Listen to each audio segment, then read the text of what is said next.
After teasing us for the last year, BMW has finally released details of the new F450 GS.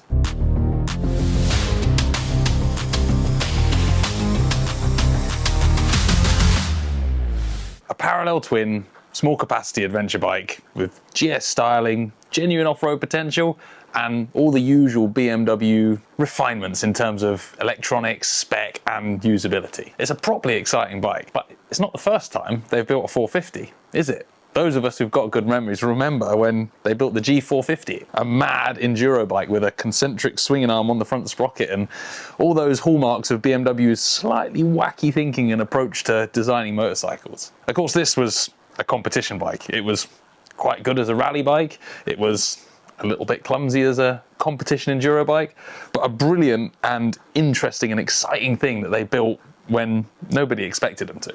Fast forward now, and this new F450 GS is a kind of different prospect. Bikes these days, especially adventure bikes in that capacity market, they're not just built for us, they're built for everyone. They're built for every different market across the world. So whether it's making it have some lightweight off-road adventure potential for markets like the UK, America, Northern Europe, or whether it's having the premium adventure bike appeal to countries like India, South America.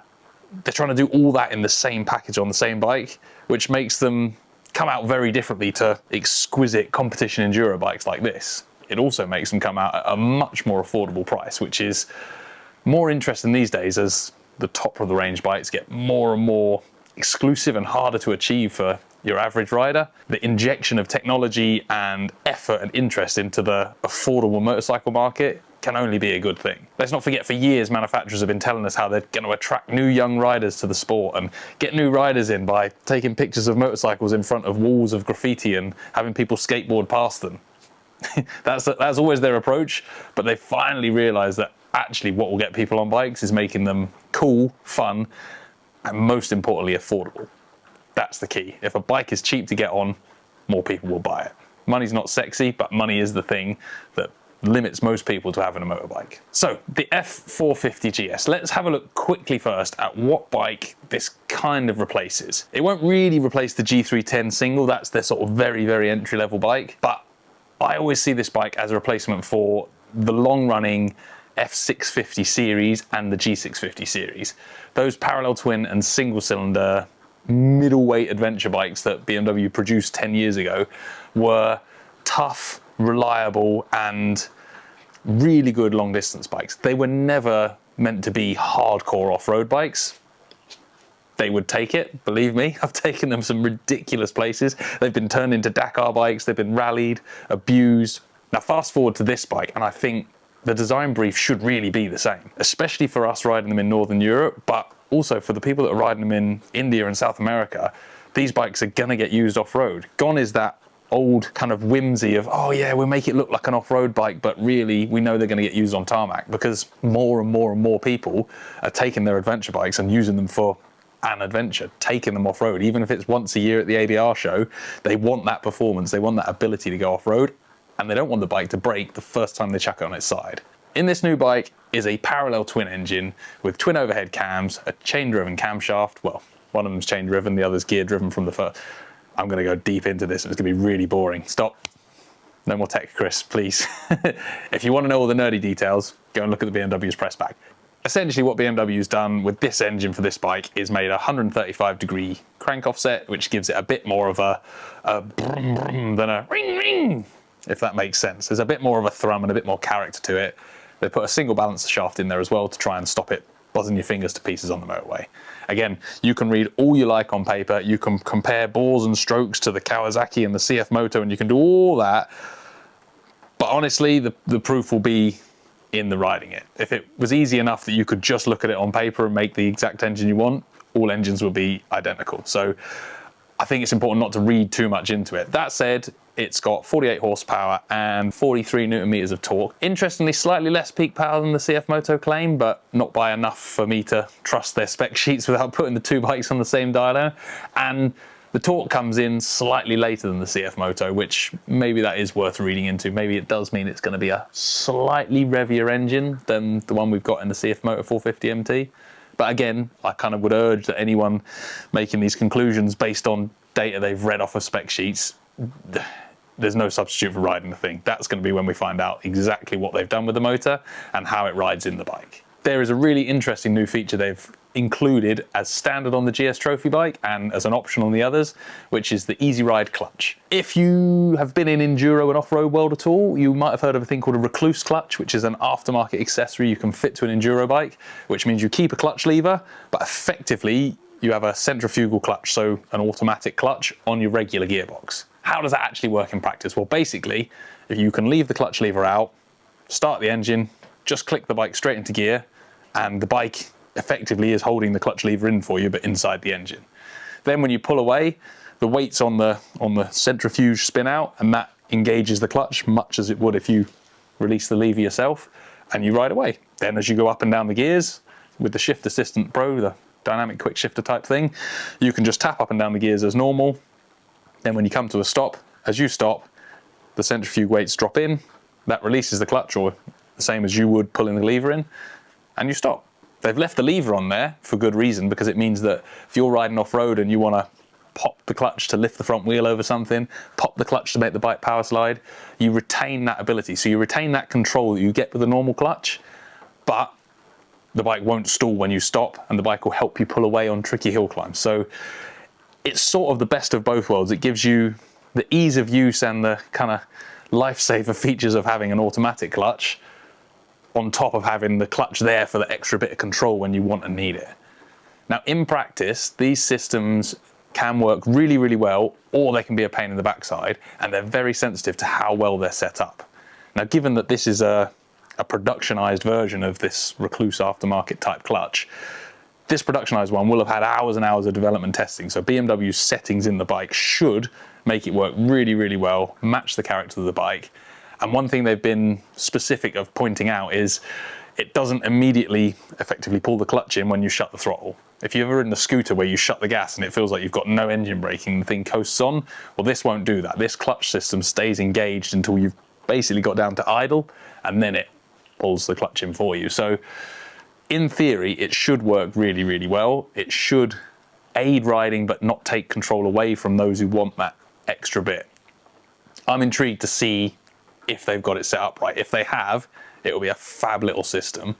If it's not quite right, I still think it will help some riders, but sort of higher end riders who are looking to push the bikes harder will probably not opt for it. That's going to be an interesting one for the test. Now, moving away from the engine, I want to talk about the chassis a little bit. There's a few features that I've picked out that I really like. First of all, tubular steel chassis. Not sexy, not super high-tech alloy or monocoque this, but if you're building a tough travel bike, a tubular steel frame is a great thing. They take impacts well, they can be knocked and bent about and bent back straight again. Things can be broken off and welded back on easy enough. I'm talking in the extreme situations. You're not going to do that with your brand new one out the shop, but it's nice to have that kind of old school tough style on a bike like this. In terms of suspension, they've got KYB forks and a KYB shock. The fork as standard is a fairly basic unit, and then on the sport suspension that comes on the GS Trophy and sport versions of the bike, it has adjustable rebound and compression, damping and preload. The shock is adjustable for preload and rebound. Also, the shock's worth noting is a direct acting shock, so there's no linkage in it. Again, that can reduce the bike's ability to cope with massive hits, but what BMW has done is incorporated a travel sensitive damping system. So if you ever looked at KTM's PDS, which is the progression damping system, I should know that, but yeah, KTM had non-linkage bikes for a long time in enduro world, and they used a special damping system similar to this to basically give the same effect of a linkage. So by doing that with this shock, BMW saved the packaging space of having to fit a linkage on the bike, but in theory given the shock the same characteristics as having a linkage on there. Travel's 180mm, which for the hardcore off-road gang out there, you'll be blubbing and wishing it was 280mm, but I think for an adventure travel bike of this style, I think it's a good amount. If it's good quality, well set up suspension, I'll take 180mm of decent suspension over 250mm of cheap rubbish, badly set up suspension any day of the week. An interesting one to add as well is the wheel choice. I think the concept bike had it as well, the 19-inch front wheel, 17-inch rear wheel. There's a few of us that would like to see the 21-inch front, 18-inch rear, more enduro-y style. Effectively, that 19-inch front wheel means you kind of take a little bit of edge off of your hardcore off-road performance, but it can still work well off-road, and with the right tyres, which are now readily available in those sizes, it shouldn't be too much of a hindrance for adventure type riding. If you're going to go and try and compete on it, then sure, you're going to put bigger wheels in. The bike as standard comes with cast wheels, but you can spec to have the cross spoke wheels put on there. From the images I've seen as well, they're tubeless off-road spoked wheels, so you'll be able to run tubeless tyres with spoked wheels, which again gives it a little bit more of an off-road look and feel, and that ability to deal with smashing into potholes much better than a cast wheel does. Sticking with the chassis, you've probably seen the pictures by now. The bike looks pretty true to the concept bike they unveiled a year ago, which I'm really pleased about. Quite often concept bikes get watered down to the point where they don't really look as exciting as they did, but actually the bike images they've presented, I'm excited. I think it's going to be a really cool looking thing.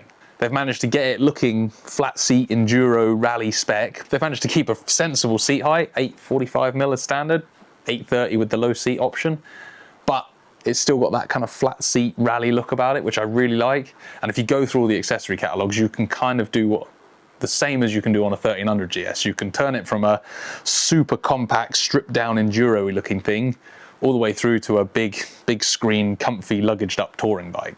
They've kind of given you the option in the accessories to make your own GS in either extreme or somewhere in the middle, whatever suits you.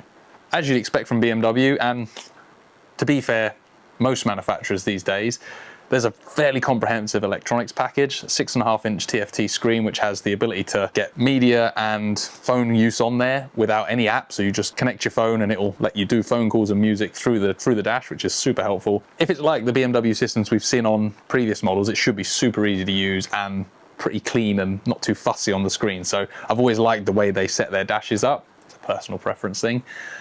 But also in there, there'll be all the rider modes. So you've got cornering ABS, which is ABS Pro. It's got a, what do they call it, dynamic braking, which is basically anti-whiskey throttle. You can't snap the brake on and crank the throttle open really hard at the same time because it senses that something's wrong and shuts the throttle down.